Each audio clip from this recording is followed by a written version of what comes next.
6100 పోస్టులను వచ్చి వీటిని రేపు రిక్రూట్ చేయబోతున్నాము. 24 డిఎస్ 24 చేయబోతున్నాము.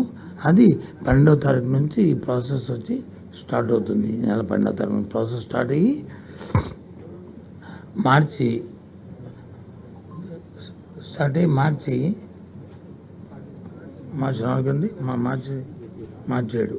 ఏప్రిల్ 7 స్టార్ట్ అయ్యి ఏప్రిల్ 7వ తారీఖు వచ్చి పూర్తిగా దీని మీద రిజల్ట్స్ నుంచి మీకు ఇవ్వడం జరుగుతుంది.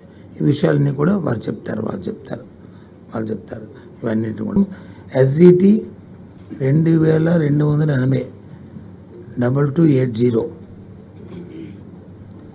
SA school assistants 2299 2299 TGT 1264 1264 PGT 215 215 principals 42 42 కలిపి టోటల్ 6100 ఇది.